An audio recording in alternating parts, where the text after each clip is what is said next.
So in today's lesson, we'll be doing linear graphs. Now, hopefully now we'll be able to plot a straight line from the table of values that we learned from the previous lesson. The real life link and the keywords will remain pretty much the same: statistics, measurements, coordinates, axes, and so on.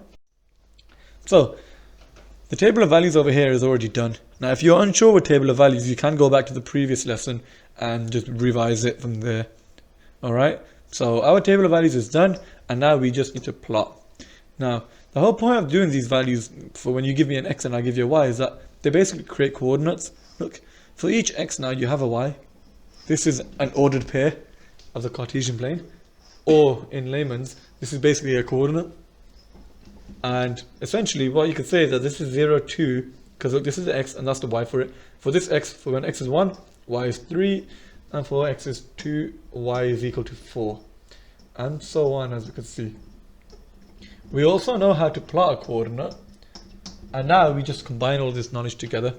So if we're plotting the first one, 0, and we're going to go up 2. The second one is going to be 1, going up to 3. Third one is going to be 2, going up to 4. Fourth one is going to be 3 across, going up to 5. Fifth one is going to be 4 across, going up to 6. And hopefully you can actually see the pattern here. And to top it all off, we can draw a straight line that goes straight through. That is probably not the best, and I would advise, of course, using a ruler, so I'm going to give it my best attempt again. But we can draw a straight line going through like that, and that is essentially how we draw a straight line. So join the points from straight line, and that's that. Now, I've given you some questions over here to have a go at. I want you to plot these coordinates and these lines. Use your knowledge of table of values first to get this done. So as you can see, there are some negative examples over here as well, so I would advise to be careful when you're plotting.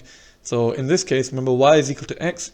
So if y is equal to x and x is equal to minus 4, then when x is minus 4, y will also be minus 4.